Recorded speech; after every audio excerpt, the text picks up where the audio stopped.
Welcome to the module on durability of concrete. In this module, we will be talking about the sulfate attack on concrete, how the sulfate attack will result in development of crack and spalling of concrete. So to start with, what is a sulfate attack? Sulfate attack is the reaction between sulfate ions in the pore solution of concrete and constituents in the concrete that result in formation of new reaction products with a relatively large molar volumes. Sulfates can attack concrete by reacting with hydrated compounds in the hardened cement paste. These reactions can induce a sufficient pressure to disrupt the cement paste, resulting in disintegration of the concrete. The effect of sulfate attacks can lead to loss of strength, expansion, spalling of surface layers, and ultimately the disintegration of concrete.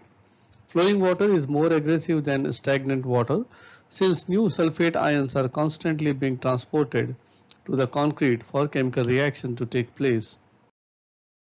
The external sulfate attack, if we see, this is the more common type and typically occurs where water containing dissolved sulfate penetrates the concrete. Sulfate ions that penetrate the concrete reacts with CH to form a gypsum. So tricalcium aluminate plus gypsum will result in ettringite.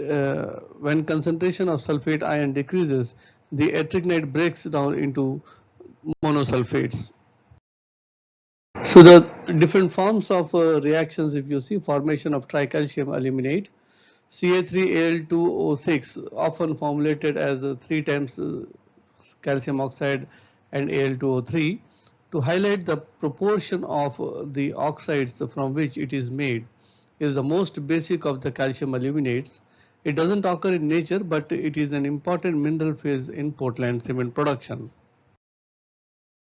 Gypsum is a soft sulfate mineral composed of calcium sulfate dihydrate with the chemical formula CaSO4 2H2O. It is widely mined and is used as a fertilizer and as a main constituent in many forms of plaster, blackboard, sidewalks, chalks, and drywalls.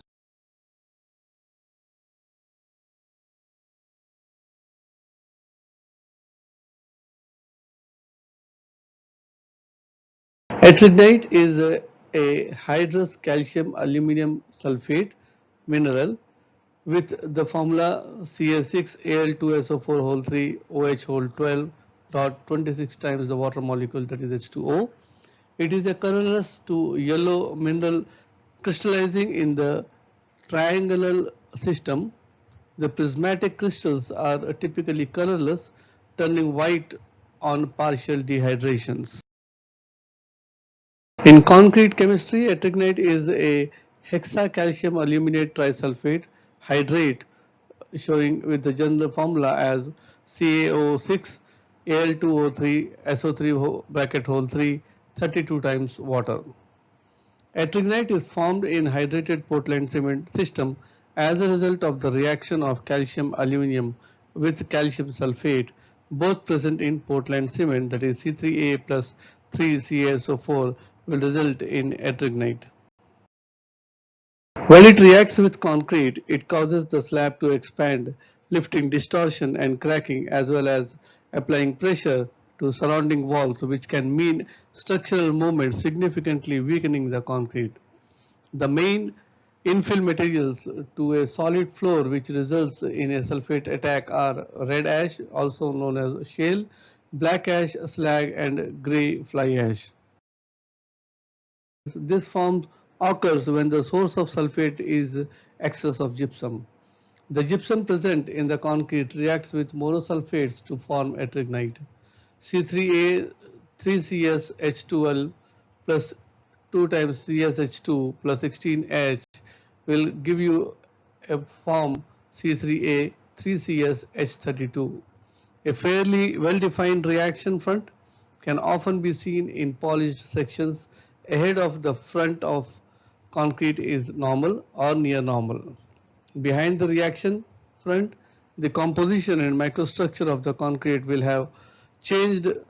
These changes may vary in type or severity, but commonly includes extensive cracking, expansion, loss of bond between the cement paste and aggregates.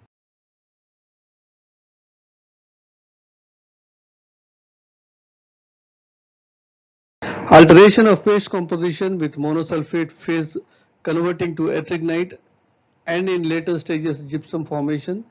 The necessary additional calcium is provided by the calcium hydroxide and calcium silicate hydrate in the cement paste.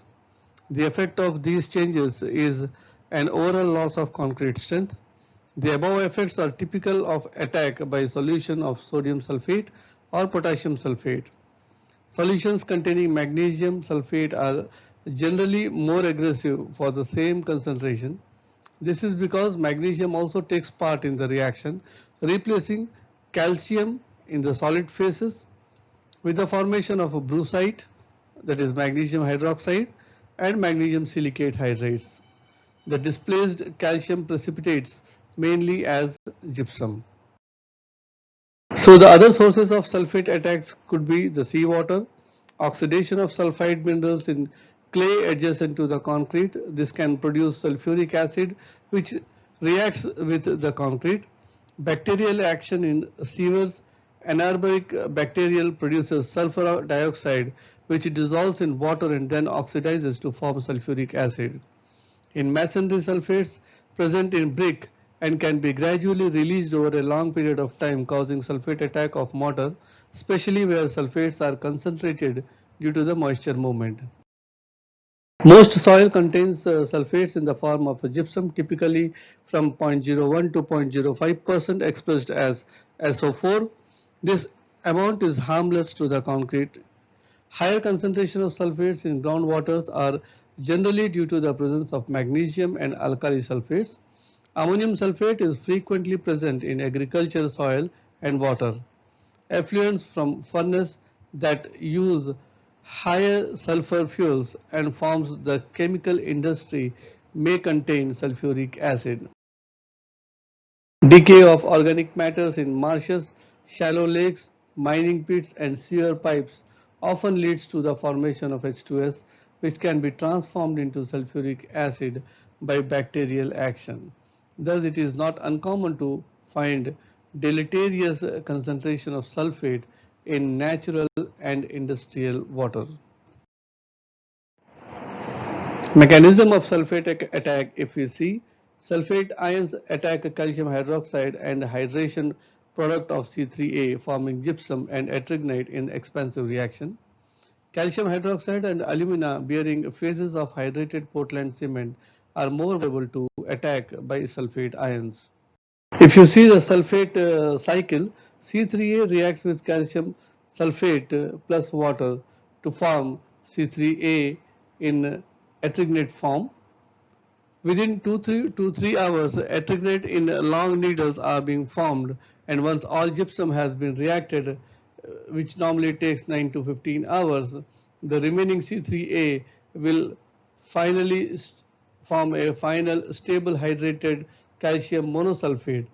So calcium monosulfate then reacts with the external sulfates to form the ettringite again, which is of the formula C6AS3H32. These ettrignites being formed within the concrete are expansive in nature and they expand and form cracks as shown in the final diagrams. So the effect of C3A content in the Portland cement, if you see effect of C3A content in Portland cement on the rate of deterioration of concrete exposed to sulfate bearing soils. So with the, for a constant cement content like say 310 kgs or 225 kgs or 390 kgs, as the cement content increases, the rate of deterioration percent per year also decreases, provided the C3A content is being given in the range of 4, 8 and 10. So for a given C3A content, with the increase in the cement content, your rate of deterioration in percentage per year decreases. Similarly, effect of water cement ratio on the rate of deterioration of concrete made of only OPC if we see. So with the increase in the water cement ratio starting from 0.45 and above, you can see that rate of deterioration in percentage per year also goes up drastically. So anything less than 0.45, if you see, the rate of deterioration will lie somewhere between 0 to 30%. So as you reduce to 0.35, the rate of deterioration will be almost negligible. So effect of water cement ratio on the rate of deterioration of concrete made of only ordinary Portland cement and exposed to sulfate bearing soils will react in the way it is being shown in the graph. So formation of gypsum, if you see, gypsum formation leads to reduction of stiffness and strength, then by expansion and cracking. Depending on the cation type associated with the sulfate solutions, that is sodium or magnesium, both calcium hydroxide and CSH present in the hydrated Portland cement paste may be converted to gypsum by sulfate attack. So factors influencing a sulfate attack are amount and nature of sulfate present in the surroundings, level of the water table and its seasonal variations, flow of groundwater and the soil porosity, so that every time the new materials will be exposed to the concrete surface, forms of construction and the quality of the concrete. So this is a typical diagram. On the left hand side you have seen a pre-attack condition, and on the right hand side it is a mechanical response of the sulfate attack at structural levels. So as the sulfate enters, it's being transported and there is a chemical reaction taken place to form ettringite. The ettringite thus forms actually expands and exerts a pressure within the concrete. So those pressures are to such an extent that they develop crack on the surface of the concrete.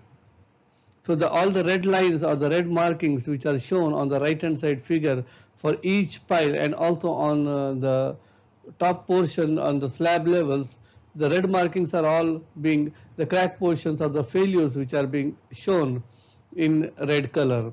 That means previously the construction which was done crack free was being exposed to sulfate, and the exposure of sulfate resulted in formation of gypsum, and the gypsum is converted into ettringite, and ettringite being expansive in nature, it expands and cracks the concrete surface.